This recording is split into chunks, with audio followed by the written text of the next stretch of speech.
What would you do if your child was insulted in front of a crowd, and all you could do was stand there, silent, helpless? That was the moment Naseem would never forget. And neither would her son. It was a scorching afternoon in Karachi, the kind where the sun doesn't just shine, it burns. Shahbaz Khan's mansion, however, felt like another planet. Air-conditioned, marble-floored, and too quiet for a place so big. Almost like it didn't allow noise, or emotion, or poverty. The hallway was spotless, glowing with golden chandeliers that hung like royal crowns. Imported art lined the walls. The floors gleamed like mirrors. Everything smelled expensive. And that's exactly why Daniel didn't belong there. He was only 14. Thin. Tan. Dressed in a school uniform that had been washed one too many times. His backpack strap had been sewn twice already, and one of his shoes was different from the other. But he walked in anyway, holding a tiffin box for his mother. He had done this before. A quick drop-off, leave through the servant's gate. No trouble. But today, Shahbaz Khan saw him. The billionaire himself, standing at the top of the staircase with a phone in one hand and a crystal glass in the other, paused mid-conversation.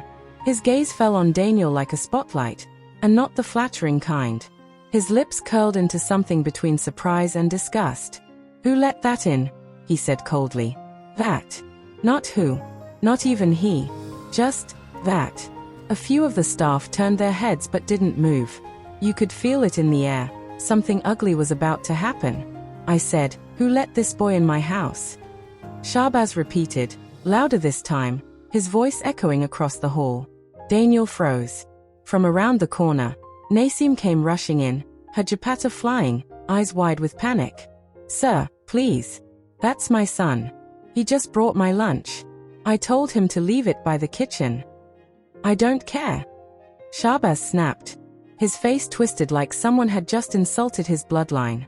"This is not some street corner dhaba. It's my home. A home built with success, not stray children in broken shoes." The silence that followed was suffocating. Daniel said nothing. He didn't cry. He didn't speak. He didn't even blink. But Naseem? Her shoulders sank as if someone had just laid 100 bricks on her back. Her hands shook as she grabbed her son's arm. "Charlo, Beta," she whispered, barely able to get the words out. As they turned toward the back gate, the tension didn't leave the room. It followed them. Down the hallway. Out the servant's door. Into the bright, merciless sun. They didn't speak for a few seconds. Then, right as they reached the small gate that led to the narrow alley where Naseem's old bicycle was tied up, Daniel stopped walking. "Emmy," he said quietly. She turned, her eyes already red. "One day," he said, "I'll buy a house like that." Naseem's lips parted. She wanted to stop him, to tell him that revenge wasn't the answer. But when she looked into his eyes, she didn't see hate. She saw something else. Something far more dangerous. Focus. "No," Daniel added. "Not like that. Bigger than that." She tried to smile, but it didn't reach her eyes. She ran her fingers through his messy hair and pulled him into a quick hug. "Then promise me one thing," she said softly. "When that day comes, treat people better than he treated you today." He nodded. But deep down, he was already making a different promise. Daniel never forgot that day. Not because of how Shahbaz spoke. Not because of the insults. But because that was the day he decided. He didn't want money just to escape poverty. He wanted power. Respect. Enough of it to never let anyone talk to him, or his mother, like that again. From that moment, something changed in how he walked, how he listened, how he learned. He started saving. Every coin. Every rupee. He fixed old phones. Washed bikes. Ran errands for shopkeepers. Taught himself computer basics from a free public library that barely had internet. While other kids played cricket, he was watching YouTube tutorials on coding, on business, on real estate. Most nights, he slept with a phone beside him, not for entertainment, but for education. Even when they lost power, he kept reading by candlelight. His mother noticed the change. She didn't always understand what he was doing, but she supported it. She gave him space, fed him when she could, prayed quietly over his books when he wasn't looking. And every time he passed by the corner of Defense where Shahbaz's mansion towered over the street, he would look at it, not with anger, but with hunger. Not for the furniture, not for the chandeliers, but for what it represented. The power to decide who gets to stay, and who gets kicked out. You might think stories like this are fiction. They are not. This kind of transformation doesn't happen overnight. It happens in small moments, quiet decisions, unseen sacrifices. And it begins with pain, the kind you carry in your chest for years, like a stone that never dissolves. Until one day, you use it to build a foundation. That's what Daniel was doing. Brick by brick, idea by idea. The boy who once stood at the mansion door with a tiffin in his hand was on his way to owning more than just a house. He was building a future where no one could tell him he didn't belong. And yet, this is just the beginning. Because what happens when Daniel actually gets the chance to buy that very mansion? What will he do when Shahbaz Khan is no longer a billionaire, but a man on the verge of losing everything? Will Daniel show mercy? Or will he remind Shahbaz of every word, every insult, every moment? Keep reading to find out. Some kids dream of bikes, toys, or phones. Daniel dreamt of freedom. Not the kind you shout about. The kind you build in silence. With grit. With pain. His world was small. Just one room at the back of a crumbling building in a crowded alleyway of Karachi. A place where the walls sweated in summer and froze in winter. The fan above his head worked when it felt like it. The window was broken, patched clumsily with plastic and cardboard. But none of that bothered Daniel. Because in that small space lived something bigger than poverty. Bigger than misery. Dreams. And these dreams didn't care about cracked floors or flickering bulbs. They didn't care that he had only 2 shirts, or that his mother worked 12 hours a day just to keep the lights on. These dreams were loud, though he never said them out loud. They kept him up at night. They refused to wait. When he wasn't at school or helping his mother, Daniel was doing something most people in his neighborhood didn't understand: learning. Not schoolwork. Not textbooks. But ideas. Books. Free online lectures. Anything he could find. He read second-hand books bought for pennies, torn covers, missing chapters, underlined by people who gave up on them too soon. He didn't. Titles like Think and Grow Rich, Rich Dad Poor Dad, 0 to 1. He didn't always understand every word, but he understood the hunger behind them. And that was enough. While the boys from his building played cricket in the evening, Daniel sat on a rickety stool under a shop's broken shutter, fixing used phones for a few hundred rupees a week. He was saving. Not for clothes. Not for a new phone. But for data. That's right, mobile data. He would skip lunch, go without chai, just to recharge his SIM card. So he could watch 240p videos on how to code, how to build a website, how to launch a business with zero capital. He did all this on a borrowed smartphone. Its screen cracked, the back held together with scotch tape. Sometimes the battery would die in the middle of a tutorial, and he'd just stare at the screen, whispering the code to himself so he wouldn't forget it. Crazy? Maybe. But to him, this wasn't madness. It was math. Every bite of knowledge was one step closer to breaking the cage he was born into. He launched his first app when he was just 18. It wasn't fancy. No sleek design. No paid ads. Just raw utility. It was called Rozgar, an Urdu word that meant livelihood. The idea was simple.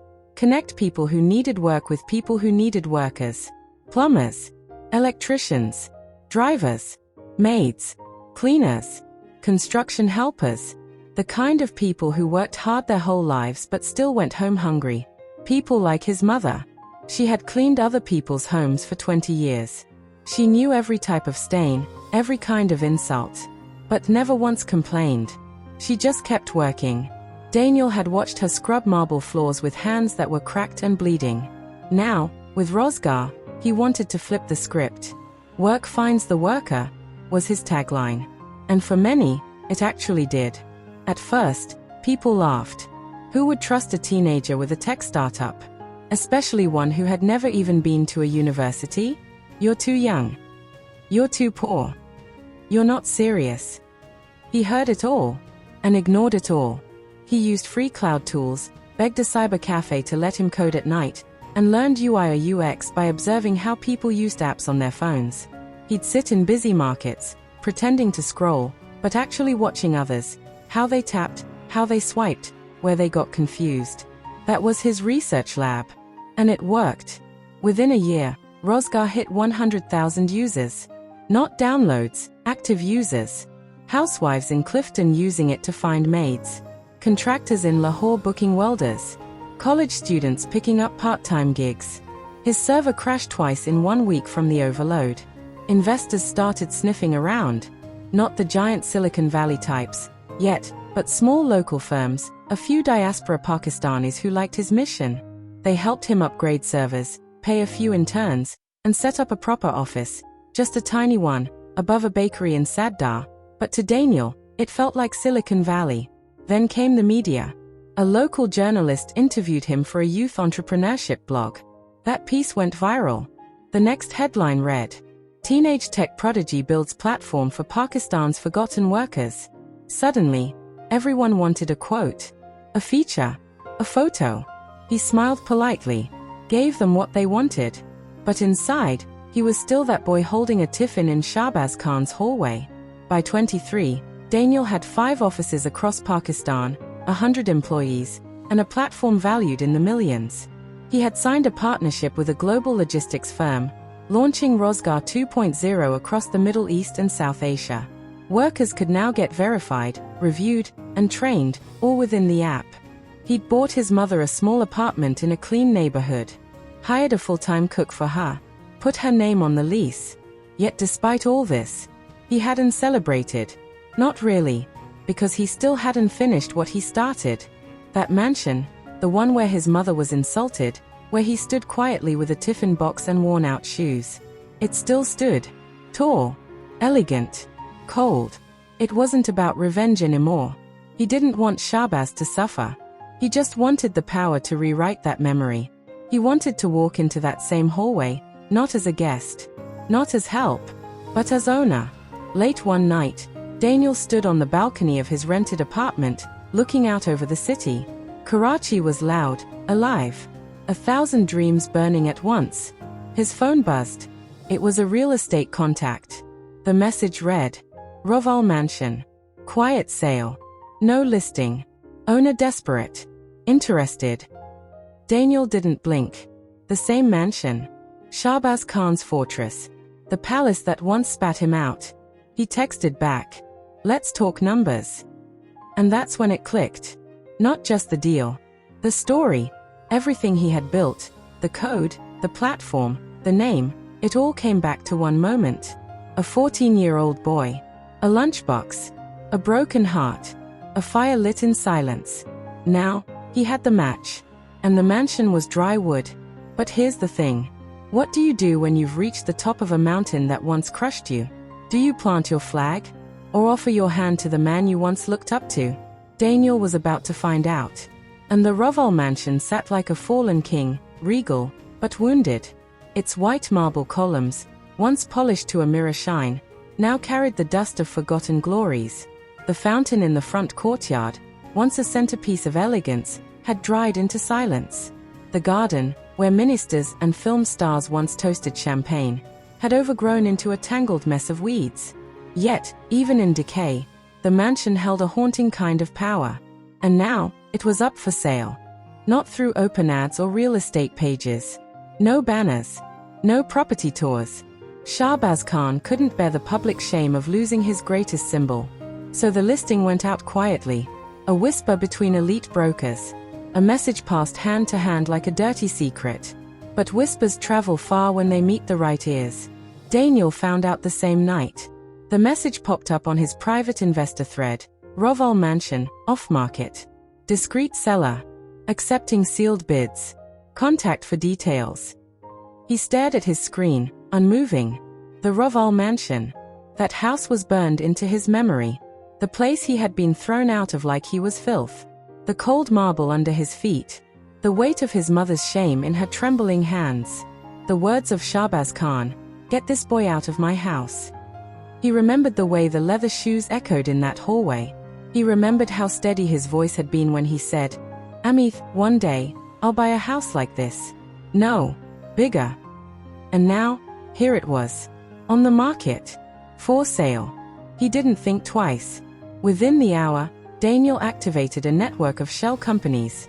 He placed the highest offer, well over the asking price, and requested complete confidentiality.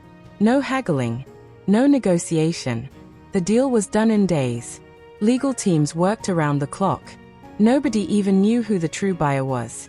The paperwork named a corporate holding firm registered in Singapore. But it was Daniel.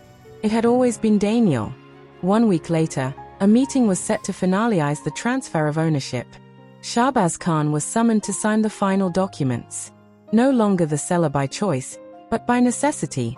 His empire had collapsed after years of reckless ambition. Failed startups. A lawsuit from a former partner. Investigations into misused investor funds. His name, once feared, was now just a cautionary tale told in hushed voices. The Rovol mansion was all he had left. But not for long. That afternoon, Shahbaz arrived in a wrinkled, outdated suit. His face had aged a decade. The confident gait he once carried like a weapon had shrunk into a cautious shuffle. The guards at the gate barely recognized him. The staff had changed. The world had moved on. He was led into the drawing room, where the documents awaited. And so did Daniel. Dressed in a sleek, black-tailored suit, Daniel stood near the grand fireplace. Hands folded. Posture relaxed. But his eyes were alive with quiet fire. Shahbaz walked past him without a glance. He still didn't recognize him. Where is the buyer? Shahbaz asked the lawyer sharply, adjusting the pen in his hand. The lawyer looked at Daniel, then back at Shahbaz. He's standing right here. Shahbaz turned slowly, and their eyes met. First came confusion, then a flicker of memory, then disbelief. He took a step back, as if trying to place a face from a dream he didn't want to remember. You, he whispered. You're that boy. Daniel offered a faint smile. Not wide, not smug, just enough. Still smells like arrogance in here, he said softly. Shahbaz blinked, uncertain how to react. He tried to summon charm, the same charm he'd used for decades to manipulate investors and silence critics. You've done well for yourself, he said, with a practiced chuckle. Impressive. I always say talent can come from anywhere. Daniel raised an eyebrow. I did well, he said. But you didn't. Funny how life works. There was no anger in his voice. No dramatic pause. Just a simple truth dropped into the room like a stone in water. The silence stretched. You could hear the clock ticking behind them. I'm not here to insult you, Daniel added. You already did that to yourself. Shahbaz's face changed. The charm cracked. The man who had once looked down on the world from the top of a mansion staircase was now standing at the bottom of someone else's ladder. Do you remember what you said to me that day? Daniel asked. I was just a boy with a lunchbox. Your voice echoed in this room like a verdict. Get this boy out of my house. He took a step closer. You called me a rat in rags. Shahbaz didn't speak. Daniel's voice stayed calm.